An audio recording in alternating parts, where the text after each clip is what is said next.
Muy buenas tardes, bienvenidos de nuevo a Negocios Televisión, bienvenidos de nuevo a este espacio informativo pendientes de todas las últimas horas mirando al presidente de Estados Unidos, Donald Trump, declara una guerra desde dentro. Enseguida les contamos las respuestas por parte de Rusia a esta reunión de líderes europeos. Se habla de confiscar los activos rusos, se habla de 4.000 millones para Ucrania en un contexto, en un momento de tensión en Oriente Medio, con Hamas rechazando a priori esta propuesta de Donald Trump y con informaciones que apuntan a un ataque inminente contra Irán. Enseguida miramos a estas cuestiones, pero vamos a empezar con las últimas horas. Vamos a empezar mirando al cierre del gobierno de Estados Unidos. Y es que el gobierno federal ha cerrado después de que un Congreso estancado no haya logrado aprobar un acuerdo de financiación para mantener las luces encendidas. Los demócratas del Senado rechazaban un proyecto de ley de financiación aprobado por la Cámara de Representantes republicana que habría mantenido al gobierno abierto durante 7 semanas, es decir, hasta el próximo 21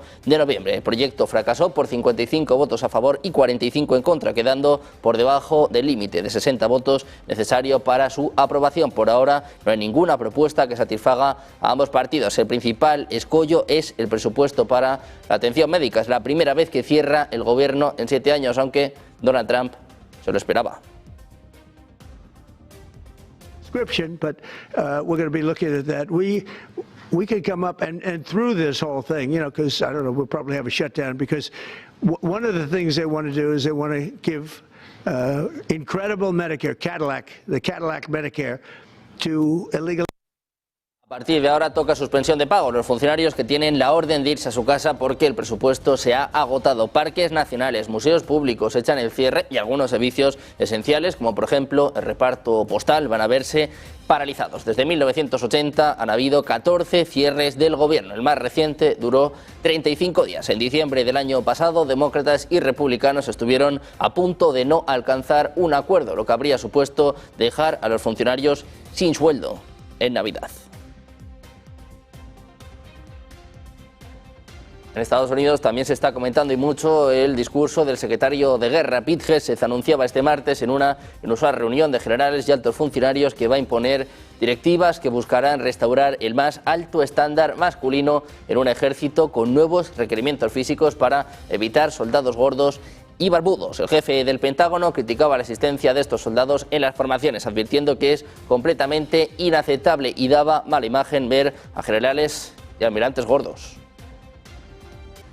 If the Secretary of War can do regular, hard PT, so can every member of our joint force. If you want a beard, you can join Special Forces.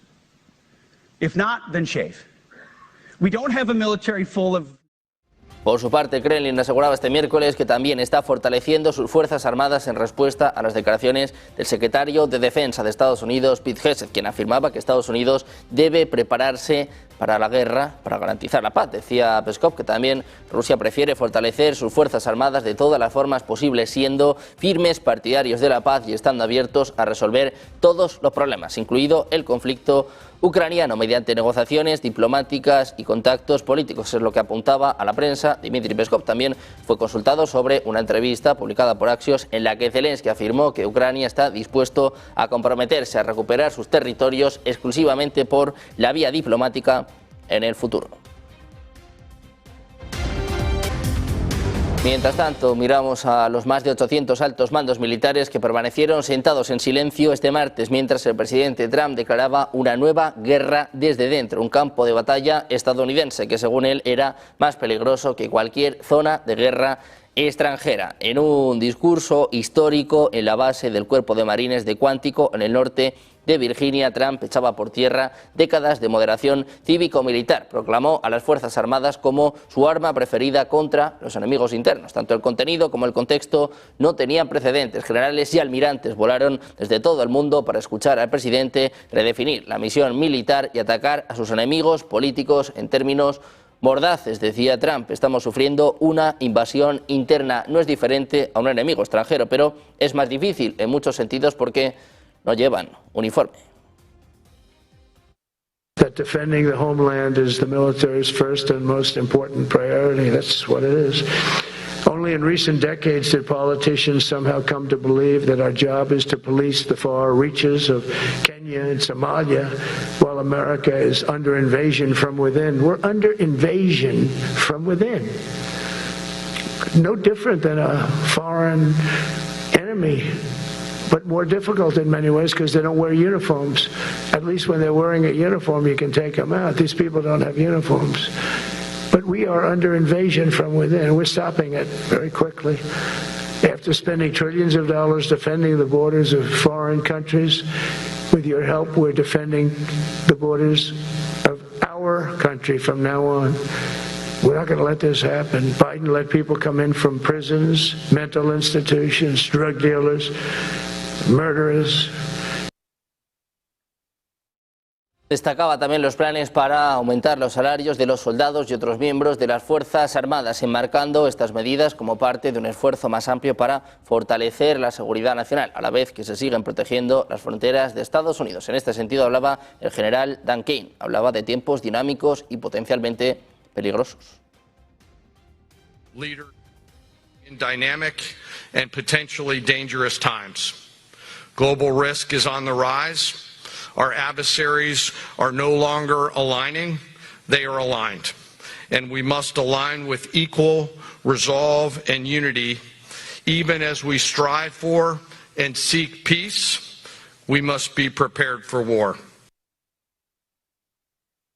Pendientes de Estados Unidos, miramos también al conflicto en Ucrania con precisamente un Donald Trump que decía este martes que ordenó el envío de 2 submarinos nucleares cerca de Rusia porque, decía, nos amenazó un poco recientemente. Trump agregó que movió un submarino odioso hacia la costa rusa solo por precaución. Decía que considera resucitar el obsoleto concepto del acorazado, un tipo de navío de ataque masivo que desapareció tras la Segunda Guerra Mundial y que ya no produce ninguna armada. Esta era la amenaza de Trump para Rusia. We're a little bit threatened by Russia recently, and I sent a submarine, nuclear submarine, the most lethal weapon ever made. Number one, you can't detect it. There's no way. We're 25 years ahead of Russia and China in submarines. Russia's actually second in submarines. China's third, but they're coming up. They're coming up. They're way lower in nuclear too, but in 5 years they'll... Mientras tanto, el expresidente ruso Dmitry Medvedev se ha burlado del presidente de Estados Unidos, Donald Trump, afirmando que Estados Unidos no ha enviado submarinos nucleares a las costas rusas, tal y como Trump había afirmado públicamente. Este martes, Trump, como acaban de escuchar, calificaba al propio Medvedev de persona estúpida, declarando que había desplazado 1 o 2 submarinos cerca de Rusia. Ya en agosto había dicho que ordenó mover 2 submarinos nucleares a regiones apropiadas en respuesta a las amenazas del ex líder ruso. En respuesta, Dmitry Medvedev ha publicado en su cuenta de X un mensaje diciendo: nuevo episodio de la serie de suspense. Trump vuelve a hablar de los submarinos que supuestamente envió a las costas rusas, insistiendo en que están muy bien ocultos. Seguimos mirando a Rusia, pendientes de Estados Unidos, que ha reforzado su presencia militar cerca de las fronteras mediante el despliegue de aviones de patrulla antisubmarina P-8 Poseidón adicionales en Noruega, en medio del aumento de tensiones en la región. Datos de seguimiento de vuelos obtenidos por cuentas especializadas en X sugieren que al menos 2 o 3 aviones P-8 de la Armada estadounidense con base en Oslo sobrevolaron a finales de septiembre el Mar Báltico. Las aeronaves armadas con torpedos y misiles antibuque bordearon la costa cerca de Kaliningrado, rodeada de países miembros de la OTAN. Un portavoz de defensa noruego confirmaba a los medios locales que los P-8 de Estados Unidos operaban desde Noruega en apoyo de actividades aliadas. Estas aeronaves, construidas por Boeing, que están diseñadas para detectar y rastrear submarinos, dar caza a buques de superficie y recopilar información. Mientras tanto, el Kremlin ha lanzado este miércoles una advertencia a los líderes europeos, asegurando que Rusia tomará represalias contra cualquier persona o país que intente apropiarse de sus activos financieros. Decía Peskov: perseguiremos a todos los que roben el dinero a Rusia. Moscú subrayó que cualquier intento de confiscar bienes rusos tendrá consecuencias negativas para los bancos depositarios y las inversiones europeas. La advertencia llega en medio de crecientes debates en la Unión Europea y otros países occidentales sobre la opción de utilizar activos rusos congelados para apoyar la reconstrucción de Ucrania o reforzar su defensa. Mientras tanto, el portavoz presidencial ruso, Dmitry Peskov, ha calificado de tontas las declaraciones del secretario de Defensa británico Ben Wallace sobre la necesidad de asfixiar a Crimea. Decía, comentemos las declaraciones de los actuales ministros de Defensa. En cuanto al exministro y especialmente a quienes hacen declaraciones tan tontas, no consideramos necesario comentar. Previamente, Wallace llamó a ayudar a Ucrania a hacer que Crimea sea inviable, respondiendo a una pregunta sobre qué pueden hacer los aliados occidentales para acelerar la resolución de la guerra. Decía Wallace, tenemos que ayudar a Ucrania a tener capacidades de largo alcance para hacer que Crimea sea inviable. Necesitamos asfixiar a Crimea y creo que si Putin se da cuenta de que tiene algo que perder, es inhabitable o imposible de funcionar ese puente, necesitamos que vengan Taurus de Alemania. Decía, necesitamos destruir el puente de Kerch. Mientras tanto, miramos a los mensajes por parte de los líderes europeos. La primera ministra de Dinamarca, Mette Frederiksen, dice que la guerra ya está en la Unión Europea. Es lo que apuntaba precisamente en esta reunión de líderes europeos en Dinamarca. Dice que ya han sufrido su propio país o Polonia violaciones y provocaciones de Rusia con drones. In Europe we face, and I know that everybody knows that now, we face the greatest security challenge since the end of the Second World War. Hybrid warfare and violations of NATO's airspace. So we have to be able to defend ourselves.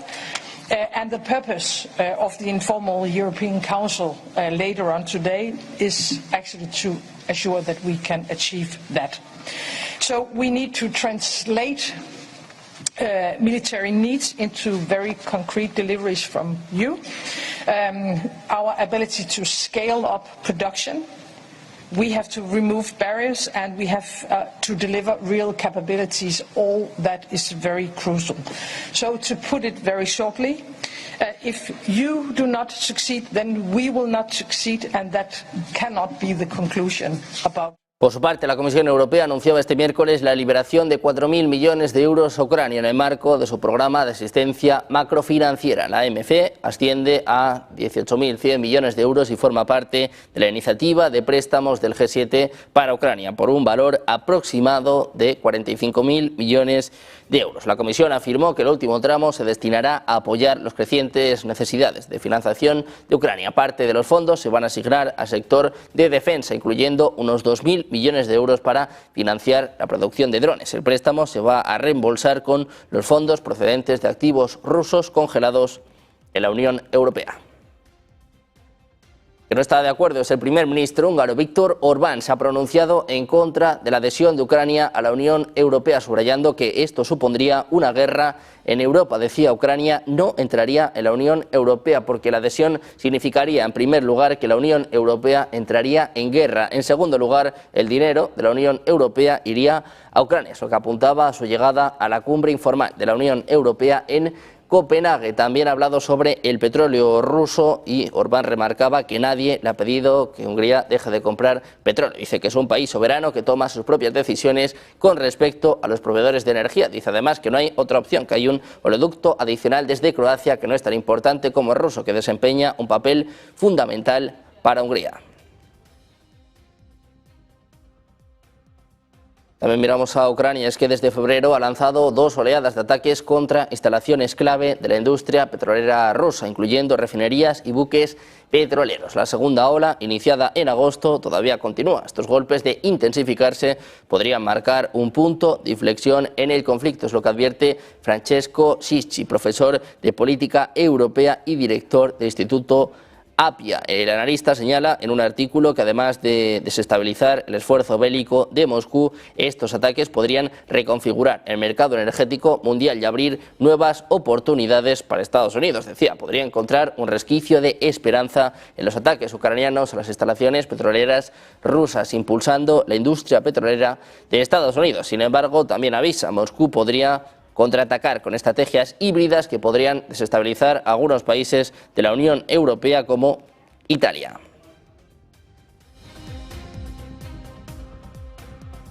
Seguimos mirando a la OTAN. Les contamos que un enjambre de drones que voló sobre el estado alemán de Schleswig-Holstein inspeccionó deliberadamente la infraestructura crítica del aliado de la OTAN, incluida una planta de energía y una instalación naval. Es lo que informa el diario Der Spiegel. En concreto, la ministra del Interior confirmó que se vieron drones volando sobre esta instalación durante la noche del 26 de septiembre y que el incidente está siendo investigado por posible sabotaje o espionaje. Decía, entre otras cosas, debido a los recientes incidentes en Dinamarca y otros países europeos, estamos en coordinación intensiva y continua con el gobierno federal y la Bundeswehr, es lo que informa Der Tagesspiegel. Esto ocurre mientras Dinamarca, la sede de la OTAN, investiga una ola de interrupciones por drones en sus aeropuertos. Los funcionarios hablan de un ataque híbrido. Coincide con acusaciones de Estonia, Polonia y Rumanía contra Moscú. En Alemania, el ministro alemán de Interior ha subrayado este miércoles la necesidad de unir las capacidades de la policía y de las Fuerzas Armadas para la defensa antidrones, creando un centro común en momentos en que hay una amenaza híbrida creciente. Decía, constatamos que hay una situación de amenaza híbrida en crecimiento. Ahora se trata de encontrar nuevas respuestas con detección y bloqueo de drones, lo que incluye derribarlos. Es lo que apuntaba en una comparecencia conjunta con Friedrich Merz y el ministro de Finanzas alemán. Dice que se trata de una tarea común que tiene que ser resuelta con los estados federados, para lo cual necesitan un centro común de defensa antidrones. Mirando a Alemania, les contamos que el recinto del Oktoberfest en Múnich va a permanecer cerrado temporalmente este miércoles, es lo que informa la policía alemana. La noticia llega tras una serie de explosiones y un incendio que sacudieron la ciudad a primera hora de la mañana. Decía, debido a una amenaza de bomba relacionada con la explosión en el norte de Múnich, va a permanecer cerrado hasta las 5 por el momento, es lo que informan los organizadores en su página web. Las autoridades respondieron a un incendio en la madrugada en el distrito de Lerchenau, donde una persona falleció y otra permanece desaparecida. Posteriormente, la policía descubrió artefactos explosivos en el lugar. Mirando también a la tensión en Oriente Medio, informaciones que apuntan a un ataque inminente por parte de Irán, Hamas, que estaría rechazando el plan de paz de Donald Trump. Vamos a hacer una pausa, 2 minutos y enseguida información en Negocios Televisión.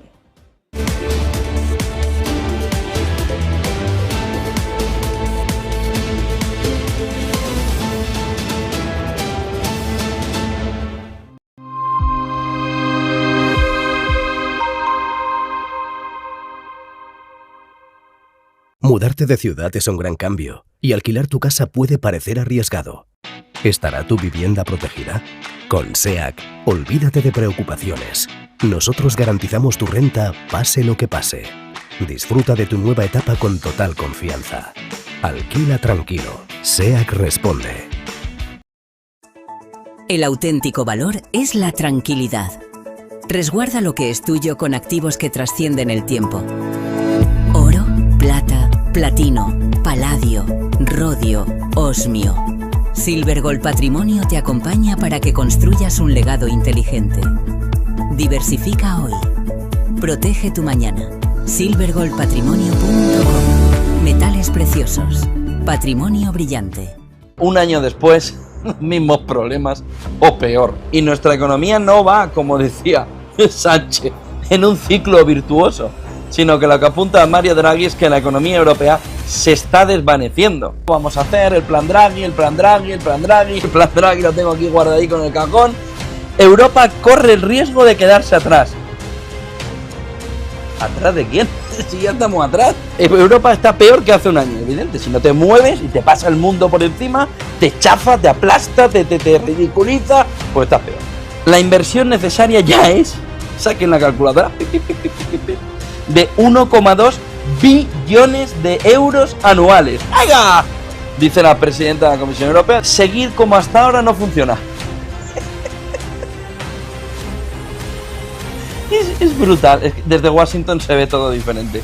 Pero si estás presidiendo tú. ¿Pero quién lo tiene que hacer? Este ya sí que es el club de la comedia. Dice, todos saben lo que hay que hacer y Europa ya no puede mantener el business as usual. Fue para coger palomitas y empezar una a una, el otro diciéndole de todo, que esto no va, que esto es un desastre, que no hay manera de ponerlo, que esto no hace nada, y ella soltando esto. ¿Y se lo dice a quién? ¿A quién? ¿Al Bedel que pasaba por allí? Oiga usted, el de la limpieza, oiga, seguid como hasta... ¿Pero dónde va? Pero no, ¿por qué no vais a vuestra casa y descansáis? que estáis cansados de no pensar.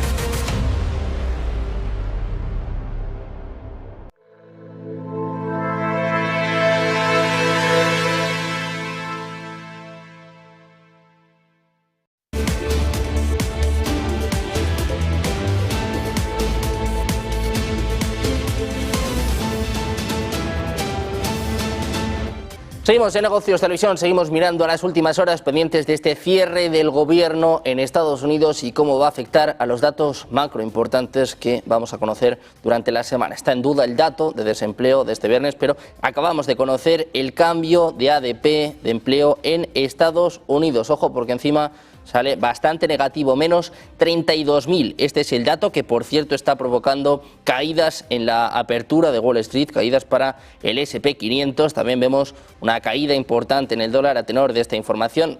Volvemos a comentar este dato. Las nóminas privadas en Estados Unidos han caído en 32.000 en el mes de septiembre. El dato esperado era de 50.500, el dato anterior era de 54.000, revisado a menos 3.000. Cambio de empleo en Estados Unidos que se queda muy por debajo de las expectativas. De hecho, entra en terreno negativo, cayendo en 32.000 empleos. Hay informaciones, hay respuesta por parte del economista jefe de ADP. Dice que a pesar del sólido crecimiento económico que se ve en el segundo trimestre, la publicación de este mes valida aún más lo que hemos estado observando en el mercado laboral. Los empleadores de Estados Unidos han sido cautelosos con la contratación. Problemón en Estados Unidos, problemón para Trump, para Powell. El empleo empieza a caerse en Estados Unidos con la inflación subiendo y encima ahora con el gobierno paralizado.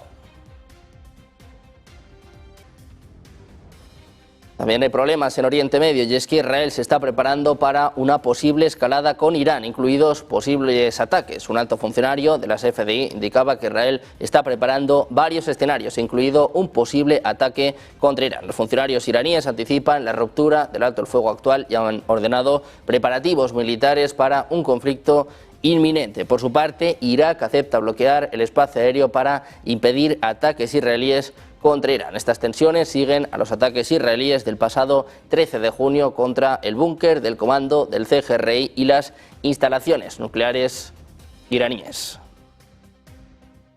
Mientras tanto, miramos también al presidente de Estados Unidos, un Donald Trump que presume de resolver la guerra en Gaza. Dice que ha resuelto una guerra de más de 3.000 años, pero rechaza el Premio Nobel de la Paz. Almost 9 months, and I've settled 7, and yesterday we might have settled the biggest of them all, although I don't know, Pakistan, India was very big. Saved a lot of them. Even in Africa we saved the Congo with Rwanda. They've been fighting for 31 years, 10 million people dead. I got that one done, and very proud of it. So if this works out, we'll have 8 in 8 months. That's pretty good. Nobody's ever done that. Will you get the Nobel Prize? Absolutely not. They'll give it to some guy that didn't do a damn thing. They'll give it to a guy that wrote a book about the mind of Donald Trump and what it took to solve the wars. And he'll get the Nobel Prize will go to a writer. No, but well, let's see what happens. But it's be a big insult to our country. I will tell you that. I don't want it. I want the country to get it. It should get it because there's never been anything like it. Think of it. So if this happens, I think it will. I don't say that lightly because I know more about deals than anybody. This is what my whole life was based. Mientras tanto, un alto funcionario de Hamas decía este miércoles que es probable que el grupo rechace la recién anunciada propuesta de paz de 20 puntos para Gaza del presidente estadounidense Donald Trump, un plan que Washington e Israel sostienen que podría poner fin a los combates y asegurar la liberación de los 48 rehenes restantes. El funcionario, hablando con la BBC, argumentaba que el marco sirve a los intereses de Israel, mientras que ignora los del pueblo palestino. También agregaba que jamás no se desarmará ni aceptará el despliegue de una fuerza de estabilización internacional, ambos requisitos centrales de la iniciativa de Donald Trump. Por su parte, el plan de paz de Donald Trump ha recibido el respaldo de Naciones Unidas. El secretario general, Antonio Guterres, ha pedido a todas las partes adherirse al plan de paz. Las Naciones Unidas mantienen su firme compromiso de apoyar todos los esfuerzos que promuevan la paz, la estabilidad y un futuro más esperanzador para los pueblos de Palestina, Israel y de toda la región. Este es mensaje de la portavoz de la Oficina de las Naciones Unidas en Ginebra. We are also continuing to be in touch with the parties, with the various parties about the peace efforts. Indeed, we welcome all the mediation efforts, and of course we stand ready to support any peace plan with everything we can do, including the provision of... También pendientes de Venezuela, y es que el presidente de Estados Unidos, Donald Trump, decía este martes que después de atacar a varias narcolanchas en el Caribe, ahora su país va a monitorear muy seriamente a las drogas que entran por tierra en medio de la escalada de tensiones con Caracas, a la que acusa de liderar una red de narcotráfico. Afirma que ya no entra ninguna droga por vía acuática y el objetivo ahora es controlar los cárteles que vienen por tierra. We'll see what happens with Venezuela. Venezuela's been very dangerous with drugs and with other things, and they've been very, very dangerous. So we'll see what happens with Venezuela. We had a lot of drugs coming in through water. We call it water drugs, just a simple term. We don't have any boats on the water. There are no boats. There are no fishing boats. There are no anything. So we hit a number of boats. You probably saw that. And since we did that, we have absolutely no drugs coming into our country via water because it was lethal. And now we'll look at cartels. We're going to look very seriously at cartels coming by land. Mientras tanto, el presidente venezolano Nicolás Maduro justificaba la imposición del estado de emergencia en el país.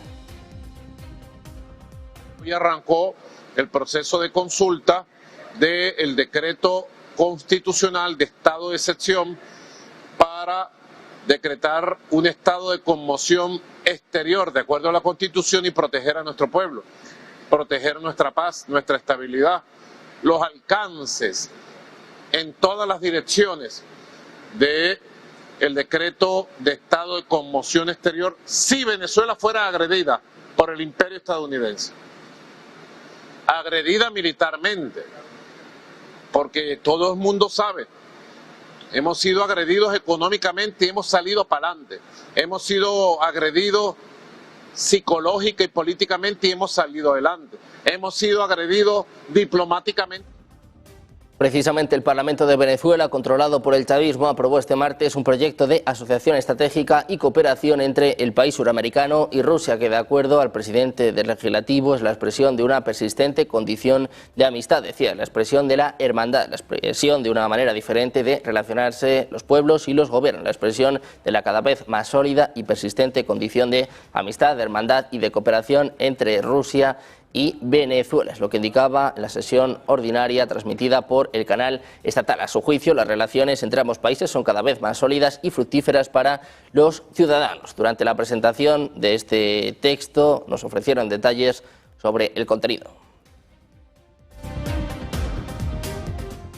Mientras tanto, las fuerzas militares chinas realizaron ejercicios militares cerca de buques de guerra del Reino Unido que fueron rastreados en el estrecho de Taiwán y el mar de China Meridional, en una señal de beligerancia de Beijing. El periódico británico The Times informaba que aviones de combate chinos realizaron ataques con misiles simulados contra el buque de guerra y buques de guerra chinos. También acecharon portaaviones de la Marina británica. Fue parte de una estratagema de China para probar los límites de la Marina real, es lo que apuntaba el subteniente Rohan Lewis.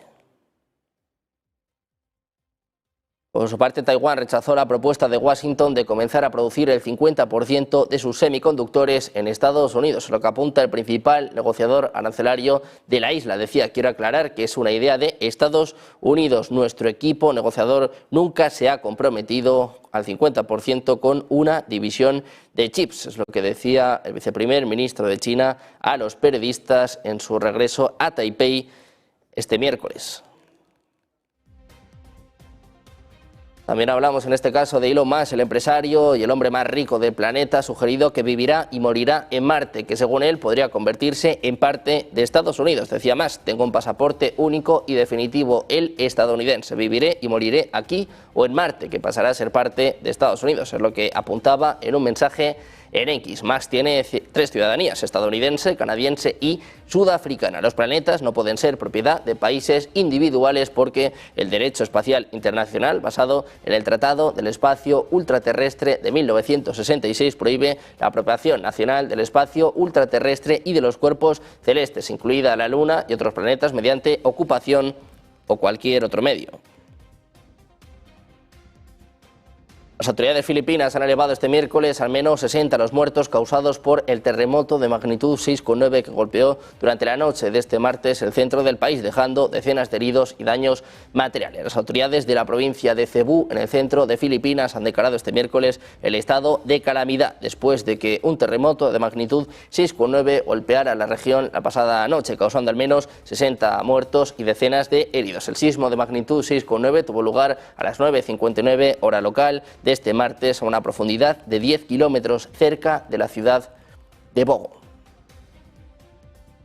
Mientras tanto, miramos también a la NASA, y es que en 2005 Cassini encontró la primera evidencia de que una de las lunas de Saturno, Encélado, alberga un océano oculto bajo su superficie helada. Se trataba de chorros de agua que brotan de grietas cercanas al polo sur de esta luna y expulsaban granos de hielo al espacio, más pequeños que granos de arena. Algunos de estos diminutos trozos de hielo han vuelto a caer sobre la superficie lunar, mientras que otros se escapan y forman un anillo cerca de Saturno. Gracias a nuevos datos de Cassini, un equipo de científicos de la Agencia Espacial Europea ha descubierto nuevas moléculas orgánicas complejas que emanan de esta luna. Esto es una clara señal de que se están produciendo reacciones químicas complejas en su océano subterráneo. Algunas de estas reacciones podrían formar parte de cadenas que dan lugar a moléculas aún más complejas y potencialmente relevantes desde el punto de vista biológico. El estudio, publicado hoy en la revista Nature Astronomy, refuerza la necesidad de una misión de la Agencia Espacial Europea para orbitar y aterrizar en Encélado. De acuerdo con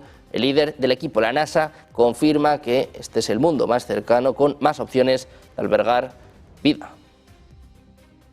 Pendientes de los descubrimientos de la NASA, mirando también a la tensión geopolítica, los anuncios por parte de Donald Trump, la tensión en Oriente Medio, hacemos una pausa, 2 minutos y enseguida el análisis geopolítico. Negocios Televisión.